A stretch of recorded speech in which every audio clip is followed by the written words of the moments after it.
예, 안녕하세요. 여러분들 반갑습니다. 이제 시황 함께 살펴볼까요? 예, 시황을 살펴봅시다.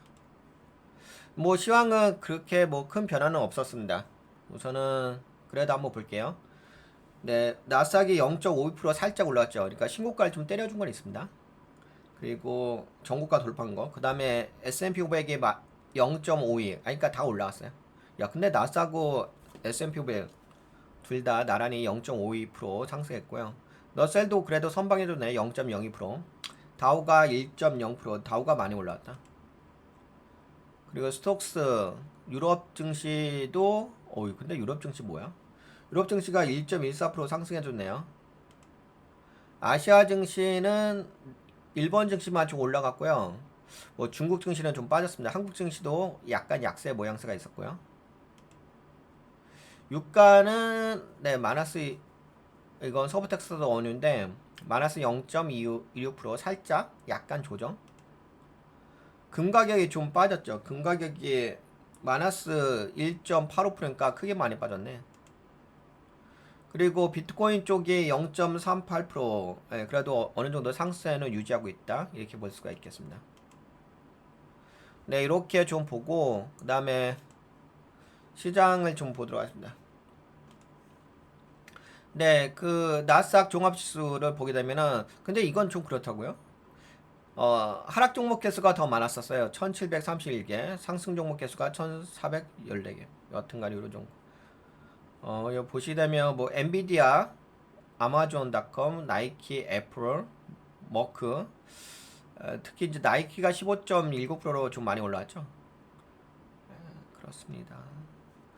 그리고 보시게 되면은 아마존이 2.85, 엔비디아가 1.76, 구글이 2.88, 메타가 1.04, 팔란티어가 마이너스 9.37% 하락했고, 월마트가 1.30, 맥도날드가 2.07, 펩시도 2.20. 뭔가 특징적인 부분은 보이진 않습니다.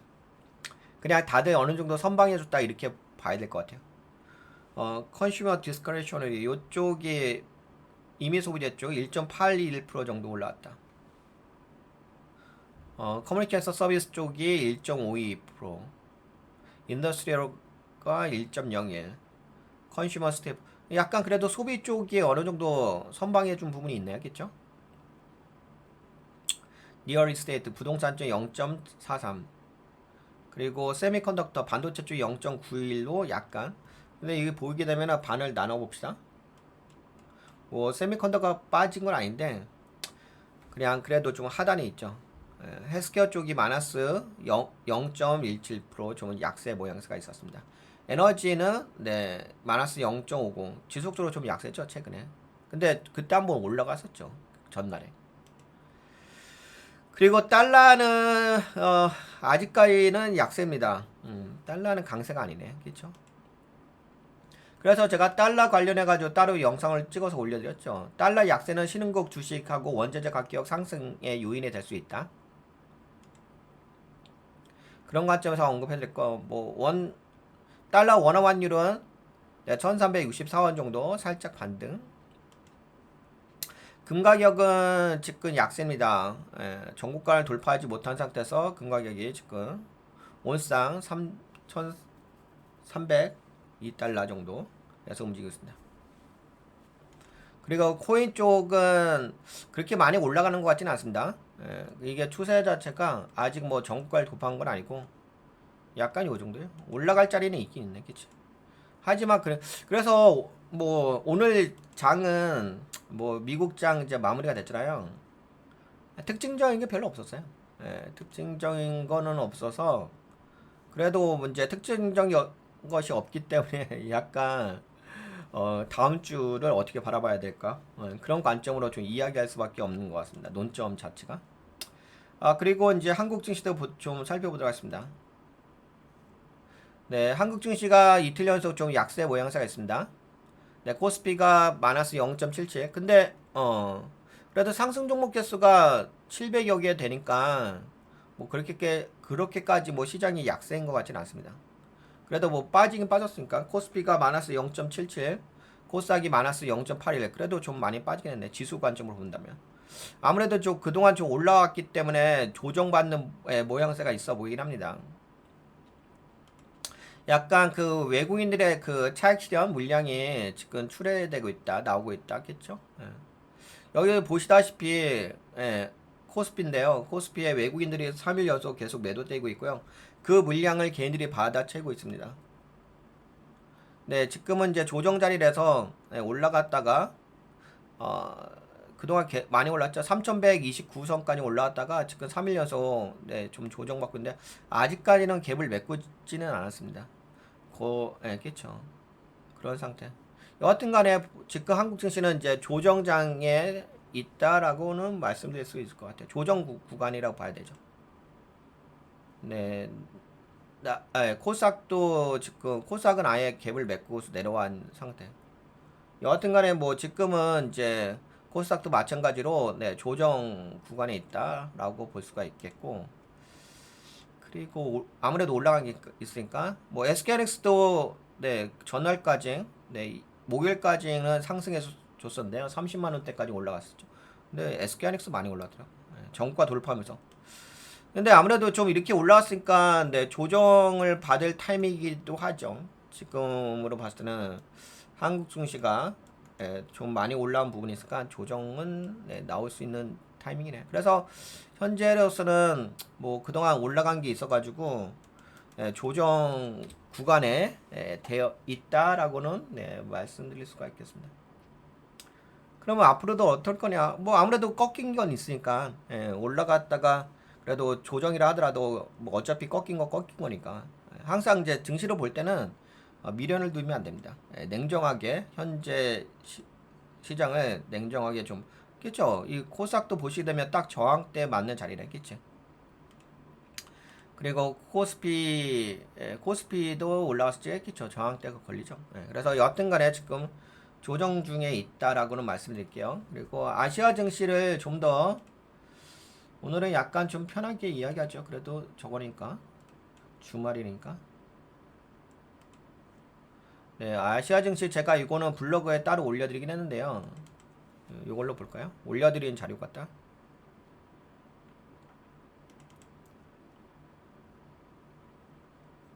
네, 우선은 이제 아시아 증시에서 중국 증시가 요새 안 좋습니다. 중국 산업 수익 크게 줄었다. 시장 분위기 나빠졌다. 중국 공장에서 나오는 수익이 전년보다 9.1% 감소했습니다. 이건 작년 10월 이후 가장 큰 하락폭인데 공장, 광산, 에너지 회사들이 돈을 못 벌고 있다는 뜻입니다. 이 소식에 중국 본토와 홍콩 주식시장이 동반 하락했습니다. 네, 중국의 CSI 지수가 마이너스 0.61%, 홍콩 항생 지수가 마이너스 0.17%. 중국 경기가 안 좋아 보이네. 투자자들이 주식을 팔았다는 뜻입니다. 그 대신 이제 일본 증시는 좀 4만 포인트를 돌파하면서 올라갔습니다. 네, 도쿄 지역의 물가 상승률이 예상보다 좀 낮게 나왔다. 예상이 3.3%였는데 3.1% 정도 나왔다. 이 말은 일본의 중앙은행이 금리를 급하게 올리지 않을 수도 있다는 뜻입니다. 투자자들이 안심하면서 일본 주식이 크게 올랐습니다. 근데 요새 약간 그런 거 있긴 있더라고요. 일본 증시가 좀 올라가게 되면 한국 증시가 약간 이제 조정받는 타이밍. 이게 약간 일본 증시 올라가면서 한국 증시가 좀 조정받죠. 뭐 저번 시간에도 좀 말씀드렸지만 지금은 이렇게 미국 증시에서 나온 돈들이 아시아 신흥국지로 가죠. 한국에 그동안 돈이 들어왔다가 한국은 이제 좀 많이 올라오다 보니까 외국인의 차익 실현하고 차익 실현된 물량이 어디로 가고 있냐? 일본으로 지금은 살짝 옮겨간 모양새가 있습니다. 네, 한국과 호주는 왜 하락했을까요? 두 나라 모두 중국에 물건 많이 파는 나라입니다. 그런데 중국 경기가 안 좋다는 뉴스가 나왔죠. 이 때문에 우리 수출도 줄어들 수 있겠다는 불안감이 생겼습니다. 그래서 코스피가 마이너스 0.77%, 코스닥이 마이너스 0.81%, 호주가 마이너스 0.43%, 중국이 안 좋아지면 우리도 같이 힘들지 하면서 주가가 하락을 했습니다. 네, 인도의 내수 시장이 크고 인도는 강세. 인도의 니프티 지수가 0.32%, 최근 총선 이후 정치 상황도 안정됐다. 센섹스 지수는 0.29%. 그 미국 증시는 뭐 아까 이제 이야기했으니까.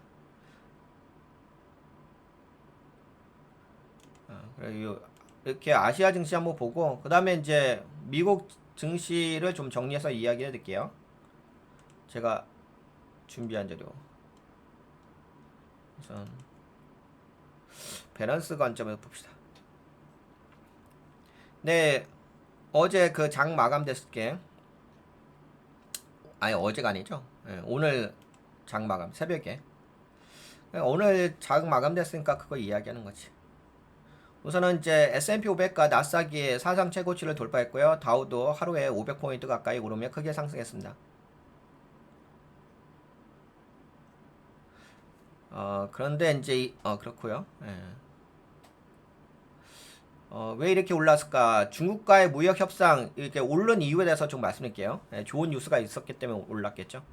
미국과 중국의 무역 프레임워크를 맺었다는 소식이 나왔습니다. 투자자들이 이제 싸움이 줄어들겠구나 하는 안심을 했죠. 그런 안심이 들었고 그래서 아침부터 주가가 상승했습니다.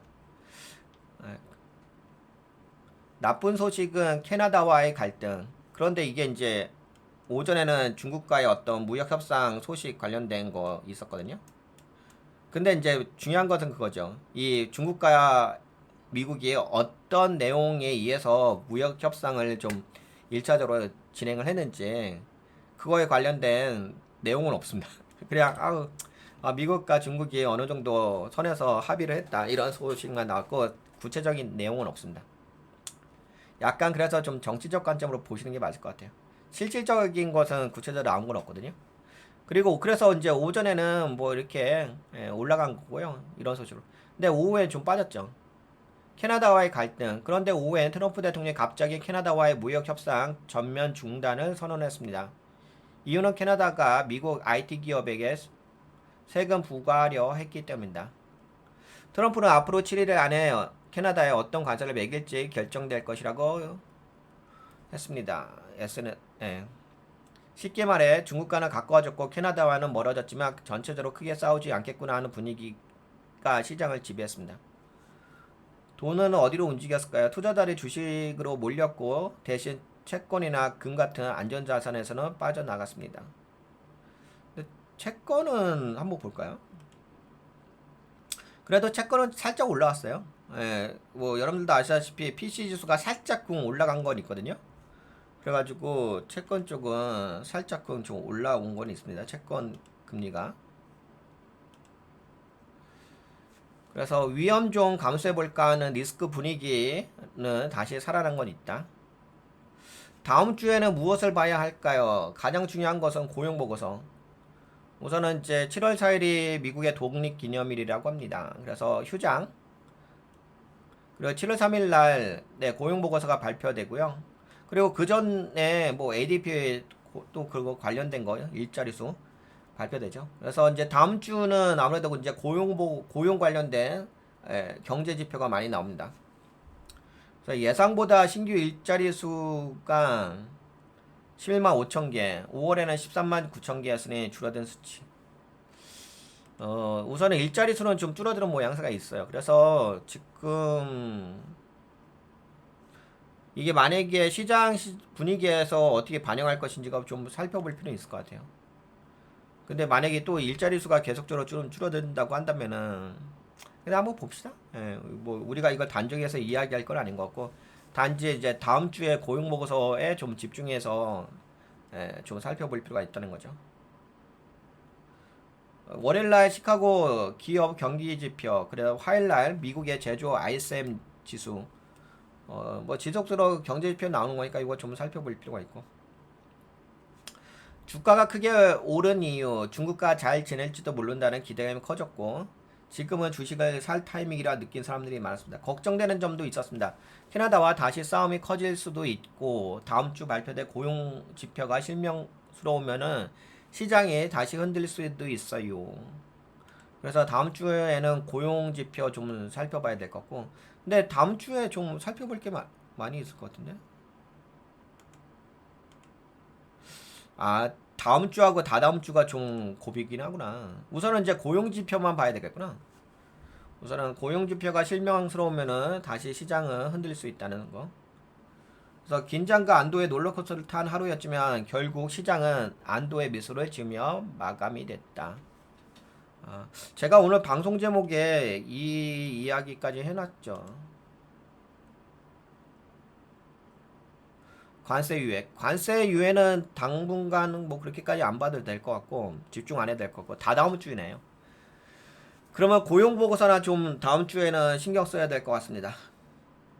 그리고 이제 약간 따로 녹화는 뜨지 않고 자세하게 좀 이야기 좀 해볼게요. 세부 사항에 대해서. 우선은 이제 중국과의 관계는 중국 자료 있나?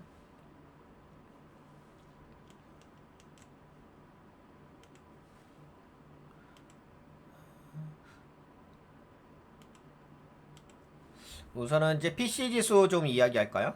PC 지수 나는데 이거 한번 이야기합시다. PC 지수는 뭐 하락하진 않았습니다. 뭐 예상치가 2.6이었는데 전년 대비 2.7이 나왔으니까 살짝금 올라가긴 했죠. 잠깐만 이렇게 봅시다. 이렇게 보는 거다.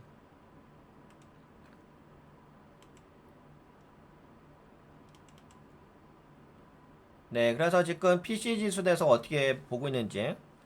우선은 지금의 물가 인플레이션 기대보다 약간 높게 나왔다. 하지만 큰 문제는 아니라고 좀 보고 있고, 우리가 주로 보는 물가 지표인 코어 PC 지수가 예상보다 살짝 높게 나왔습니다. 원래는 0.1% 오를 줄 알았는데 0.2% 올랐고 1년 전보다 2.6% 오를 줄 알았는데 2.7% 올랐습니다. 이거는 전년 동월 대비, 그리고 이거 전년 그렇죠. 동월 대비죠. 이건 전년이고 전월 대비, 그죠?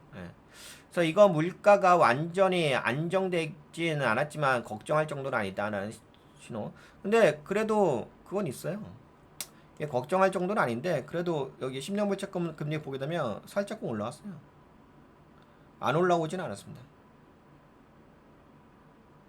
네, 고가로는 네 0.92% 정도 올라왔어요. 4.288. 그치? 그동안 빠지다가 올라온 건 있습니다. 그리고 이제 소비와 소득은 줄었다. 둘 다 줄어졌어요. 특히 소득이 많이 줄어들었습니다. 소비자는 5월 한 달 동안 지갑을 열었고, 그래서 열었는데 이제 마이너스 0.1% 줄어들었다. 소비자. 그러니까 소비가 줄어들었다. 소득도 마이너스 0.4% 줄어들었다. 미국 정부가 3월에서 4월에 사회보장급여 많이 줬다가 5월엔 정상으로 되돌렸기 때문입니다. 그래서 소득이 갑자기 줄어든 것처럼 보입니다. 일시적인 현상일 가능성이 있다. 연준은 금리를 내릴까? 연준은 오늘 뭐 PC 지수 발표가 났으니까 어제 7월엔 힘들어졌고 9월이 유력해졌다. 연준은 물가가 계속 잡히면 금리를 낮추겠다고 했습니다. 그런데 이번 물가가 기대보다 살짝 높게 나와서 7월 금리 인하는 가능성이 좀 낮아졌습니다. 그래도 9월엔 금리 인하가 있을 수 있다는 기대는 살아있습니다. 그래서 지금 분위기로 봤을 때는 뭐 9월은 확정적인 건 아닌데요. 그래도 9월에 금리 인하 가능성이 좀 높아진 부분이 있습니다. 약간은 이전보다는. 관세 때문에 물가가 더 오를까? 아직 본격적이진 않지만 여름부터 영향을 줄 수 있어요. 가전제품, 장난감 같은 일부 품목에서 관세로 인해 가격이 오르기 시작했어요. 전문가들은 앞으로 몇 달 안에 물가에 더 큰 영향을 줄 수 있다고 경고했습니다. 근데 진짜 이거는 더 지켜봐야 될 것 같아요. 뭐 이거 9월 현재로서 뭐 9월이 유력하라고 하지만 또 여름부터 영향을 줄 수 있다고 한다면은, 그리고 뭐 소비와 소득도 안 좋게 나왔고.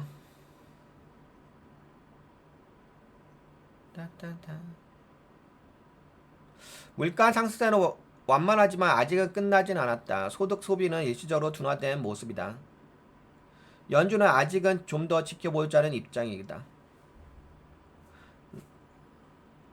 무역 협상이 잘 되면 금리보다 중요한 건 아니냐. 근데 무역 협상은 뭐 지금 잘 되고 있는 것 같지는 않던데. 네, 제가 보기에는 뭐 무역 협상은 잘 못 되고 안 되고 있는 것 같아요. 네, 요 소식도 같이 한번 이야기할까요? 네, 트럼프 캐나다와 무역 협상 전면 중단 선언. 네, 무슨 일이 벌어진 건가요? 트럼프 대통령이 2025년 6월 27일 캐나다와의 모든 무역 협상을 즉시 종료한다고 발표했습니다. 이유는 캐나다가 미국 빅테크 기업들 아마존, 구글, 메타 등의 디지털세를 부과하기로 한 것이기 때문입니다. 트럼프는 이건 미국에 대한 노골적인 공격이다라며 강하게 반발했습니다. 캐나다는 유럽연합을 따라 하며 미국 IT 기업의 디지털세를 매기려 한다. 이는 용납할 수 없는 조치며 앞으로 7일 안에 캐나다가 부담할 관세를 발표하겠다. 디지털세란 무엇인가? 디지털세는 유튜브, 아마존, 구글 같은 IT 기업들이 광고나 사용자 데이터로 번 돈에 대해 세금을 부과하는 제도입니다. 캐나다는 이 법을 2024년에 통과시켰고 2025년으로 소급 적용돼가지고 2025년 6월 30일에 첫 세금 징수 예정입니다. 야, 그러면 만약에 이렇게 징수하게 되면은 좀 수익이 좀 줄어들긴 하겠다. 미국 기업들. 즉 과거 수익까지 세금을 걷겠다는 방침입니다. 미국 입장 이건 우리 기업을 겨냥한 조치다. 말도 안 된다. 시장 반응은 어떻게 반응했냐? 우선은 발표 직후 S&P 500과 나스닥 지수가 살짝쿵 올라가다가 내려앉았죠. 이유는 기술주 아마존, 구글, 메타 등 타격을 입을 수 있다는 우려 때문입니다. 캐나다는 미국의 2대 무역 파트너 중 하나입니다. 2024년 기준 무역 규모가 7,620억 달러나 됩니다. 그럼 앞으로 어떻게 될까요? 트럼프는 경고했습니다. 앞으로 7일 이내에 캐나다에 부과할 관세를 발표하겠다. 캐나다하고 또 미국과의 관세 전쟁이 있게 되면은 시장 증시에는 안 좋게 되겠죠? 야, 근데 안 좋게 되겠네. 7일. 근데 이번 주는 아니고, 그러니까 이제 다음 주는 아니고 다 다음 주일 것 같은데요. 그렇죠? 7일이니까. 근데 모르겠어요. 이거 발표하게 되면 또 관세 전쟁 이야기가 나올 것 같긴 합니다. 그러면 시장에서는 부정적인 영향을 받을 거고. 캐나다산 관세 대상이 될 수 있는 품목들, 캐나다산 농산물, 유제품, 곡물 등 캐나다 기업이 만든 디지털 장비나 소프트웨어, 자동차 부품이나 통신 관세 이거다 이제 미국이 부과할 수 있는 거죠. 이 조치가 현실화되게 되면 캐나다 경제는 물론 미국 내 물가, 기업 비용도 영향을 줄 수 있습니다. 이게 왜 더 큰 이슈일 수 있나요? 디지털세 문제는 유럽도 포함된 국제 이슈입니다. 유럽연합도 비슷한 세금을 도입했기 때문에 미국이 EU와 갈등을 빚고 있습니다. 결국 트럼프의 이번 발표는 캐나다뿐만 아니라 다른 나라들과의 무역 전쟁 확산 가능성을 시사합니다. 특히 트럼프 2기 정부의 무역 정책은 미국 우선주의, 즉 미국 기업 건드리지 마라라는 기조가 강합니다. 그래서 핵심 사건은 트럼프와 캐나다의 무역 협상 중단 선언. 이후 캐나다가 미국 IT 기업에 디지털세 부과했다. 후속 경고는 7일 안에 보복관세 부과하겠다. 미국에서. 시장 영향은 요번에 기술주 중심으로 해가지고 S&P 500 나스닥에 좀 올라가다 하락했다. 파장 가능성은 EU 기타 동맹 국가도 마찰 확산이 우려된다. 근데 지금 트럼프 대통령은 이란 이스라엘 전쟁 관련해 가지고는 어느 정도 잘 해결을 한 것 같은데 무역 관세 정책에 있어서는 되게 취약한 모양새를 보여주고 있습니다. 관세 이야기만 나오게 되면은 시장에서는 주가가 다시금 하락하는 부분이 있거든요. 그러니까 요번에 그 V자 반대로 올라온 이유가 겠죠 이렇게 나스닥이라든지 그러면서 전고가 좀 올라간 이유가 뭐 관세 그동안 부과하겠다 해가지고 그렇죠. 여러분들 아시죠? 관세 부과하겠다고 해가지고 막 떨어진 거잖아요. 근데 이때 당시부터 이제 관세 유예 조치를 언급하면서 90일간 그래서 반등해서 올라왔잖아요. 그 다음에 뭐 중국과의 무역 협정이라든지 뭐 이런 거 이야기 나면서 하겠지. 그래서 지금 제가 보기에는 트럼프 대통령의 정책 중에서 가장 아킬레스건이라고 볼 수 있는 것은 관세인 것 같습니다. 그래서 근데 그렇다고 한다면은 지금 캐나다하고의 무역 협상이 전면 중단됐고 미국에서 뭐 보복 관세를 부과한다고 한다면 당연히 뭐 시장에는 안 좋은 영향을 미칠 수밖에 없긴 하겠죠. 네, 그 부분을 좀 고려하고서 투자 전략을 가져가야 될 것 같다. 만약에 이제 앞으로 미국의 긍정적인 소식이 나오면 괜찮긴 한데 그렇지가 않다. 아 맞다. 이것도 이야기해야 될까요? 네, 그 미국과 중국 간의 어떤 협상 내용에 대해서 이야기하도록 하겠습니다. 이번 합의 내용, 뭐 합의를 했다고 하는데 뭐 구체적으로 뭘 합의했는지는 없어요. 그냥 합의한 내용 볼까요? 히토류 수출 통제 품목 중국 측 조치 수출 통제 대상 품목에 대해 허가 신청을 검토 및 승인하겠다. 예. 그리고 미국 측에서는 기존 제재 일부 해제 및 기술 제한 완화할 예정이다. 근데 기술 규제 뭐 이렇게 하는 것에 대해서 구체적인 내용은 없습니다. 양국 공동 언급 제네바 합의 이행을 위한 추가 프레임워크의 상호 이해에 도달했다. 에. 그냥 여기 백악관 측에서도 그냥 네 우리는 사인했다. 네, 어제 중국과 사인했다. 근데 세부적인 내용에 대해서는 밝히지는 않았습니다. 트럼프 대통령 발언 중국과 어제 서명했다. 협상 진척 시사만 했지. 솔직히 뭘 했는지 모르겠어. 세부 실행 방안 일부 공개, 히토류 일부 허가, 미국의 조치 상대응, 뭐 뭘 상대응하지? 히토류 중국은 세계 히토류 생산의 70% 이상을 차지하고 있다. 이번 발표에서 자석 관련 일부 완화 언급 외엔 구체 항목이 불분명하다. 히토류는 양측 모두 향후 협상에서 전략적 카드로 남겨두고 있다. 중국은 미국의 학생 비자 제한 및 특정 기술 수출 규제를 지속적으로 비판해왔다. 이번 합의에서 일부 조치 해제 가능성이 시사되나 세부 항목은 비공개 상태입니다. 예, 이번 내용에 대해서는 정치적 관점으로 본다면 트럼프 정부는 무역 압박 전략과 동시에 성과 있는 거래를 통해 국내 지지층 및 산업계의 균형을 맞추려는 행보, 제재를 무조건 완화하는 것이 아닌 조건부 상호 교환 방식으로 강조하고 있다. 경제적 파장, 뭐 반도체, EV, 항공, 히토류, 가공업체 등 직접 연관 산업의 즉각적인 기대감이 형성됐다. 단 실질 수출 허가 범위와 미국의 기술 해제 조항이 구체적으로 명시되지 않았기 때문에 단기적 영향은 제한적일 수 있다. 미국과 중국이 마침내 구체적인 무역 합의에 도달했습니다. 중국은 히토류 같은 민감한 품목의 수출 허가를 검토하기로 했고 미국은 그에 대응해 일부 기술 제재를 푸는 것으로 보입니다. 다만 정확히 어떤 품목이 대상인지는 아직 불투명하기 때문에 시장은 진전은 있지만 신중히 보자라는 분위기입니다. 진전은 있는데 뭔지 모르겠어.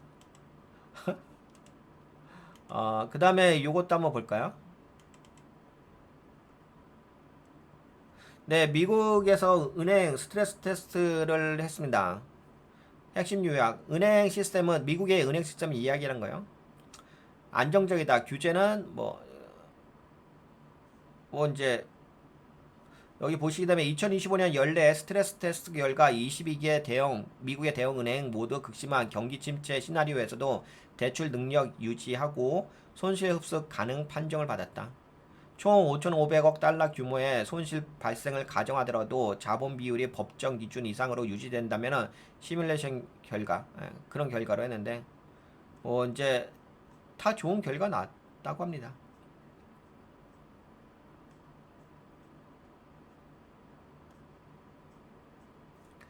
네, 그래서 뭐 미국의 그 은행에서는 은행에 대해서 뭐 미국 경제가 안 좋아진다 하더라도 뭐 미국 은행은 큰 문제는 없을 것 같다 이렇게 이야기를 하고 있습니다.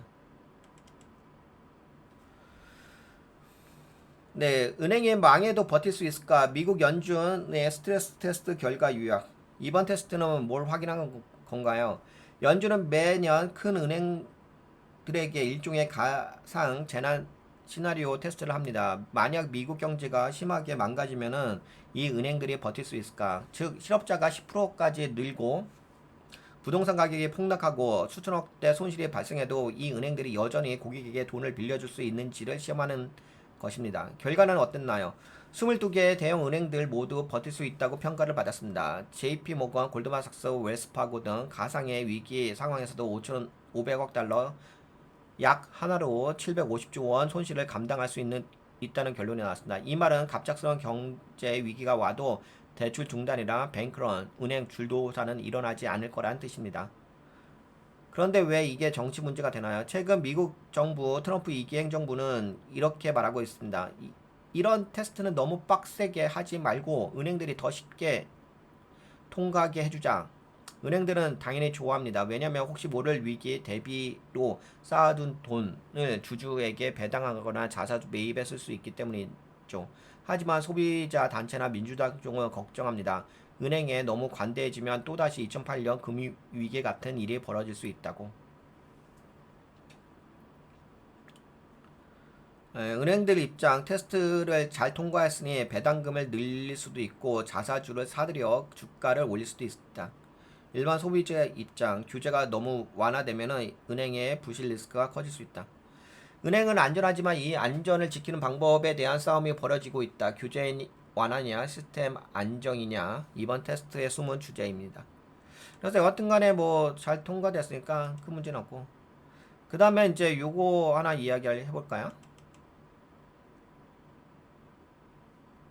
네, 미국이 이란에 300억 달러 핵 협력 이런 소식이 좀 나왔습니다. 그래서 이 소식이 진짜냐 가짜냐? 최근 뉴스에 따르면 트럼프 행정부가 이란에 최대 300억 달러 하나로 약 40조 원 규모의 민간 핵 에너지 개발 협정을 제안하는 방안을 검토 중이라고 합니다. 이 협정은 단순한 돈 주고 끝나는 것이 아니라 이란이 우라늄 농축, 핵무기 재료 만들기를 중단하게 된다고 한다면은 미국은 이란에 동결된 돈을 풀어주고 중동의 다른 나라들이 이란의 원자력 발전을 도와주는 것까지 허용하는 시나리오입니다. 그런데 트럼프 대통령은 나 그런 말 한 적 없다고 부인했습니다. 트럼프 대통령은 자신의 SNS에 이딴 말도 안 되는 제안은 들어본 적도 없다. 가짜 뉴스가 또 사기치고 있다. 즉 자기 행정부 안에서 그런 논의가 있었다는 건 전혀 사실이 아니라고 부인한 겁니다. 그런데 진짜로 그런 논의가 있었을까요? 그럴 가능성은 있습니다. 이 보도는 MBC가 단독으로 쓴 것이 아니라 이미 CNN도 행정부 내부에서 그런 안이 논의 중이라고 보도했습니다. 즉 트럼프 대통령 본인이 몰랐을 수도 있고 알면서도 전략적으로 부인했을 수도 있습니다. 쉽게 말해서 회의실 안에서는 조용히 논의하고 있는데 밖에서는 그런 일이 없다고 외치는 상황일 수도 있습니다. 트럼프가 갑자기 화낸 이유가 무엇일까요? 같은 날 이란의 최고 지도자 하메네이가 TV에서 이렇게 말했습니다. 우리는 이스라엘과의 전쟁에서 승리했다. 그리고 미국에게도 한 방 먹였다. 트럼프가 이 말에 화가 나서 내가 지금 제재를 풀어주려고 하고 있었는데 왜 이런 적대적인 발언을 하냐며 강하게 반응을 했습니다. 즉 이란이 조금만 조심했으면 제재 완화까지 갔을 수도 있는데 도발로 그 기회를 날렸을 수도 있다는 의미입니다. 그런데 또 나중에는 이렇게 말했습니다.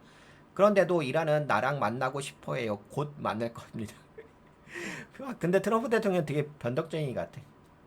여기서 중요한 포인트는 무엇일까요? 트럼프는 공개적으로 강하게 반응하지만 협상의 문은 아직 닫히지 않았다는 것입니다. 자신이 여전히 협상 테이블의 주인임을 강조하려는 태도도 읽힙니다.